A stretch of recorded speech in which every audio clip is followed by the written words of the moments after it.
dilahirkan di desa Gurugok pada tanggal 11 April 1967 Masehi atau 1 Muharram 1387 Hijriah dengan bidan Ibu Basyariah. Ismail adalah anak ke-12 dari 14 bersaudara dari pasangan Kut Umi Kalsum yang merupakan ibu rumah tangga merangkap sebagai guru ngaji di desa Gurugok, dan Tunku Muhammad Abdur Rahman yang merupakan guru madrasah merangkap imum cik Masjid Taqwa Gandapura. Pendidikan yang diikuti Ismail adalah Sekolah Min Gandapura ditempuh dari tahun 1974 sampai tahun 1980.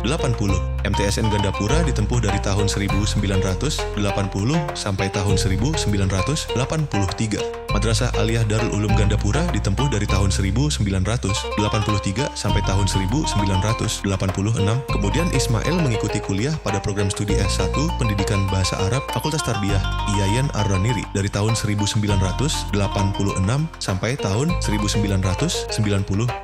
Selanjutnya mengikuti kuliah pada program S2 Bahasa dan Sastra Arab IAIN Syarif Hidayatullah Jakarta dari tahun 1998 sampai 2000. Pada tahun 2002, Ismail mulai mengikuti kuliah di program S3 Kajian Islam UIN Syarif Hidayatullah Jakarta, diselesaikan pada tahun 2008.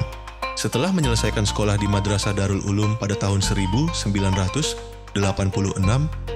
Tunku Muhammad memberi kebebasan kepada Ismail untuk memilih profesi. Apakah mau menjadi petani, menjadi nelayan, mau menjadi pedagang, atau pergi kuliah ke Banda Aceh. Ismail Muhammad dengan mantap memilih pergi merantau dan berkuliah di IAIN Ar-Raniri. Pada dasarnya, Ismail Muhammad bukanlah pekerja keras, sehingga sulit menemukan prestasi besar. Ia tidak terlalu berperan dalam masyarakat, dan juga bukan orang sangat penting di kampus. Kegiatannya hanya melaksanakan tugas-tugas wajib saja. Yang sangat disyukuri Ismail Muhammad adalah Allah memberinya kesempatan, kesehatan, dan pikiran normal yang sehat untuk menjalani kehidupan.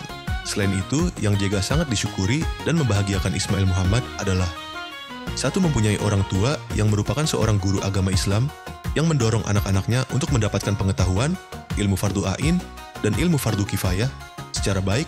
2. Mempunyai saudara kandung yang ramai mencapai 14 orang dan kompak, sehingga semua masalah bisa diselesaikan secara gotong royong. 3. Keikhlasan bapak mertua untuk mengizinkan anak terbaiknya, Safrina Aryani, yang luar biasa, alim, cerdas, bijak, dan manis sebagai istri tercinta. 4. Dianugerahi 3 anak yang menjadi qurrata ayun dan membahagiakan. 5. Mengikuti pendidikan pada madrasah dan perguruan tinggi yang mempunyai guru dosen yang berkualitas. Memperoleh kesempatan untuk belajar di program CADOS IAIN se-Indonesia, Angkatan 8 1995.